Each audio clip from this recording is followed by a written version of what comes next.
Olá, seja bem-vindo. Diversos estudos comprovam: brincar é fundamental para o desenvolvimento biopsicossocial da criança. Para além das atividades lúdicas, todas essas interações colaboram para a formação do futuro adulto. Sobre o assunto, eu converso com a psicóloga Thaís Mota Silva. Ela é especialista em psicodiagnóstico e psicopatologia infantil e fala conosco aqui de Curitiba. Tudo bem, Thaís? Tudo bem. Brincar é diferente de lazer? O lazer ele envolve ler, viajar, ir ao cinema, cozinhar. É mais amplo, envolve várias coisas. O brincar está dentro disso. Então a criança também tem lazer, assim como os adultos, mas o brincar está mais ligado às crianças. E brincar é a tarefa mais séria da rotina de uma criança? A criança, quando vem, ela não vem com um manual de instruções e a gente não consegue ensinar tudo do mundo para ela. Então é através da brincadeira que ela vai experimentar, que ela vai viver, que ela vai descobrir. Então, além da brincadeira que ela descobre que o sol queima, que ela pula amarelinha e ela se desequilibra, que tudo acontece ali através da brincadeira. Eu acho um exemplo bastante interessante quando a criança ela quer montar uma cabana, por exemplo, né, com um lençol. Então, ela precisa ali das 4 pontas da cabana. Então, primeiro ali ela amarra num guarda-roupa, ela precisa das outras 3. Então, aí ele, cabecinha, começa a trabalhar. O que ela precisa? Ela precisa de uma cadeira para outra ponta, e aí ela pega uma vassoura, mas a vassoura cai. Então, é nessa brincadeira que ela vai descobrindo o mundo e criando tudo que ela precisa para viver. Como que a brincadeira ajuda a construir o psiquismo da criança? No sentido cognitivo, ela vai aprender a resolver problemas, ela vai aprender a ter raciocínio lógico, a ter pensamento crítico. Na questão emocional, ela vai aprender ali a resolver problemas, a lidar com conflitos, com situações difíceis da vida dela. Então, em várias situações, ela vai precisar ter manejo de tudo que ela vai viver, precisa ser criativa, precisa ser forte em alguns momentos. Então, do modo que ela vai vivenciando a brincadeira e vivendo papéis e criando, o psiquismo dela vai se formando. Como as brincadeiras ajudam a criar vínculos? Quando a gente pensa principalmente com a família, né, esses vínculos são para a vida inteira. Nós mesmos adultos, se nós pensarmos, temos memórias afetivas dessas brincadeiras que nós tínhamos quando crianças, né? Das lembranças com nossos pais, com nossas famílias. Então, essas brincadeiras, principalmente se nós pensarmos em brincadeiras de falar sobre si, de papéis, tanto a criança ela pode se colocar mais para os pais, para as famílias, para os amigos, quanto nós podemos nos colocar para as crianças.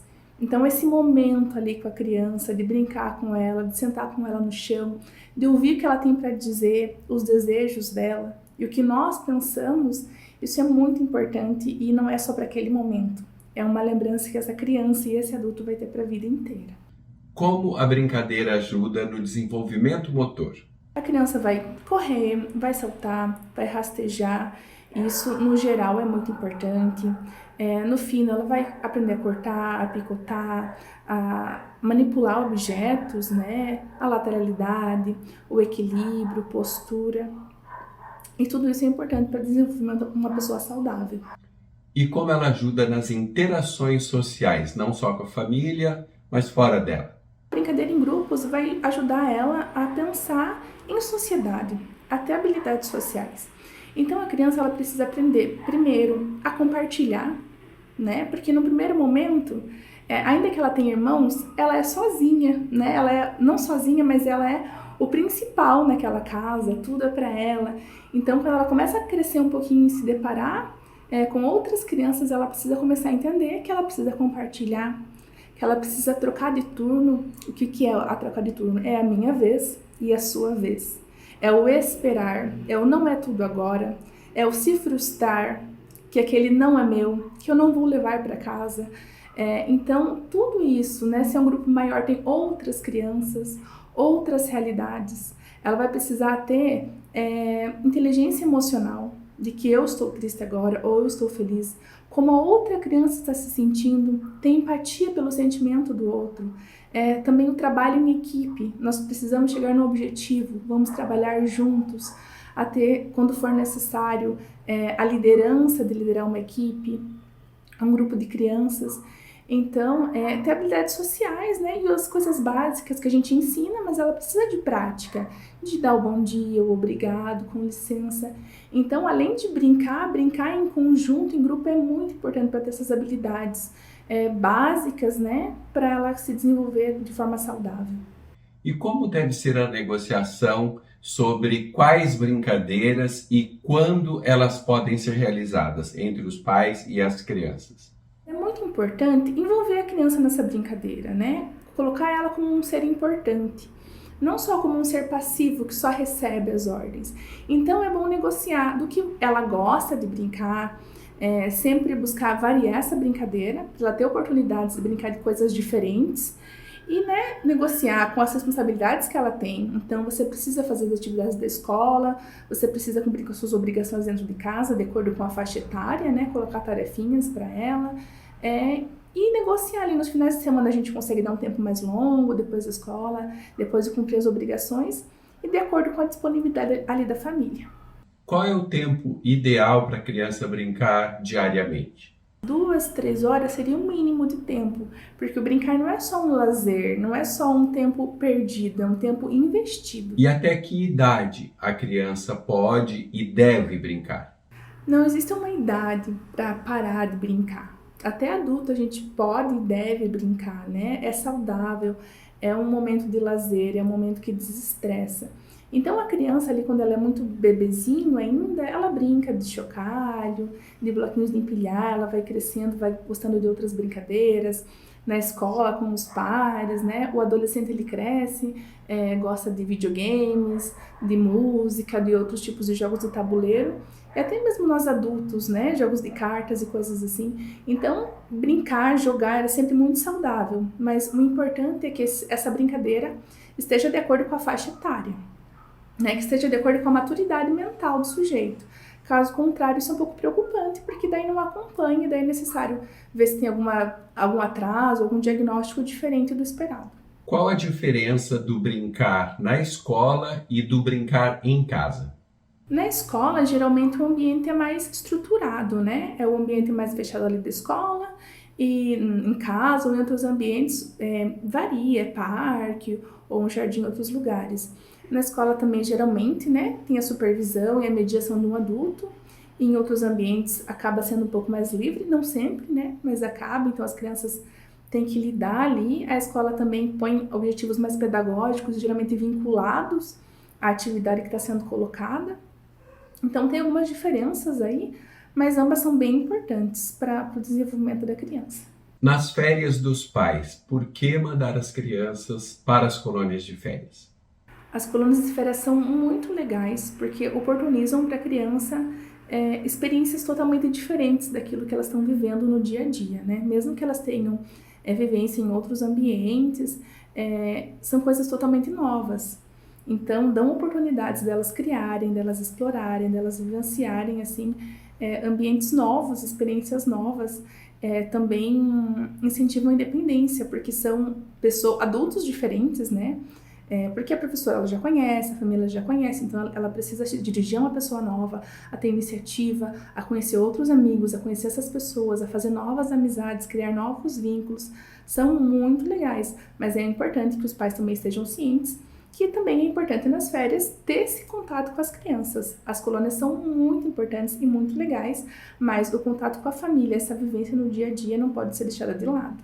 Qual a diferença da criança brincar com outras crianças e dela brincar com adultos? Na brincadeira com outras crianças, ela acaba tendo que manejar sozinha. É interessante quando a criança está brincando com o adulto que a gente consiga ensinar. Então, por exemplo, numa brincadeira de pescaria, né? A gente pode colocar só uma vara e aí eu uso uma vez e aí a criança tem que esperar a outra vez. Eu consigo ensinar ela a esperar, eu consigo ensinar ela a pedir, eu consigo ensinar a brincadeira de uma forma mais paciente, né? Enquanto a criança ela pode pôr em prática. Então o adulto ele consegue liderar de uma certa forma e manejar e ensinar a como brincar e dar exemplos. E com a outra criança ela pode pôr em prática isso. E aí, na resolução de conflitos, elas têm que lidar sozinha, né? O adulto pode intervir, mas é interessante que elas também aprendam a lidar com isso. E quando eu falo em conflitos, não é só briga necessariamente, mas decidir, por exemplo, no futebol, quem vai ser o goleiro, ou quem vai ser o que vai começar. E aí elas podem decidir sozinhas. Qual a importância da criança fazer atividades manuais? Do desenvolvimento motor, né, que é importante ela ter essas habilidades, a criatividade que ela desenvolve nesse sentido, também a satisfação quando a criança consegue concluir uma tarefa sozinha, né, de ter feito algo por si só. Também o estresse que tira, embora a gente adulto pense que a criança não se estressa, mas para uma vida tão novinha, às vezes de 5, 7, 8 anos, ter uma carga de escola, de passar para eles é pesado. Então é uma arte, né? E tirar isso e poder se expressar através da arte é bem bacana. Jogos eletrônicos contam como brincadeira? Sim, os jogos eletrônicos são importantes, né? Mas a gente tem que considerar alguns fatores. O tempo dos jogos eletrônicos, é importante que eles não tomem todo o tempo das brincadeiras, porque é importante ter uma variedade. Então, o quanto essa criança fica nesses jogos? Ela também brinca ao ar livre? Ela também brinca de outros jogos que estimulam o cognitivo? Qual é o conteúdo desses jogos? O que eles estimulam? Então é importante os pais estarem supervisionando, né? E vendo qual é o conteúdo e quanto tempo esse jogo está tomando. Por que os pais ficaram tão reféns de celulares, tablets, notebook? É importante e é legal ter esse acesso à tecnologia, porque traz inúmeras vantagens e jogos, e é muito acessível, coisa que há tempos atrás nós não tínhamos. Então é muito interessante, existem inúmeros vídeos, inúmeros jogos que são muito legais e ajudam bastante na aprendizagem das crianças, mas acaba às vezes sendo mais fácil, né? A vida hoje em dia está sempre mais atarefada, a gente traz trabalho para casa, a gente tem sempre 1000 atividades, e é trabalho na palma da mão ali no celular da gente também. Então acaba sendo mais prático e a vida pede, né, que a gente deixe a criança ali no celular mais tempo. Então acaba acontecendo isso. É importante ter essa cautela para esse tempo de tela não ser tão grande e acabar afetando o desenvolvimento da criança. As nossas crianças estão com as agendas muito cheias de outras atividades para além das brincadeiras? Acontece bastante. A gente está num mundo bastante competitivo, né? Cada vez mais competitivo, e os pais pensam bastante nesse sentido nas crianças, né? Então, aula de inglês, curso, natação. Então, os pais acabam colocando as crianças em várias atividades para ajudá-los, né? E a intenção é boa, mas por fim, às vezes as crianças acabam muito atarefadas e sem tempo para lazer, para descansar. E aí são crianças estressadas, crianças com ansiedade, crianças até depressivas. Quando deve acender o alerta de que a criança está brincando pouco? Uma criança que se isola das outras, ou que passa muito tempo no celular, ou que gosta só de um tipo de brinquedo, só de um tipo de tarefa, que não se interessa por outras coisas, é preciso acender esse alerta, né? E justamente o que eu estava falando sobre ansiedade, sobre a depressão infantil, nesses casos é preciso ter essa conversa, né, mais clara. Por isso a questão de estar brincando com essa criança, de estar com ela, de sentar no chão com ela e ouvi-la, para saber o que está acontecendo e, se necessário, buscar um profissional. Como administrar a correria do trabalho dos pais com as necessidades do brincar da criança? Hoje em dia isso é um desafio, né? Muitos pais falam sobre essa dificuldade, mas uma questão que é possível fazer é inserir as crianças nas atividades do dia a dia. Então, dentro do possível ali, colocar ela para brincar na cozinha junto, né? Dentro do que não seja muito perigoso. Insere ela nas atividades de casa, de arrumar. Faz com que isso se torne divertido. Entre na brincadeira dela, que seja divertido para você. Porque a gente também está cansado. Então, estar presente ali, buscar ter uma rotina também, não levar tanto trabalho para casa, estabelecer os seus limites também, para que você tenha esse tempo para você e para sua criança. Que dicas você dá para os pais facilitarem o brincar das crianças? Estar presente, ter essa rotina, propiciar e ter a consciência dessa importância. Não entender o brincar como um tempo perdido. O brincar é um tempo investido, é um tempo de qualidade, é um tempo importante. A partir do momento que a gente entende que o brincar é válido e é tão importante quanto o inglês, a natação, o judô, a escola, a gente vai ter crianças mais saudáveis. Thaís, obrigado pela entrevista.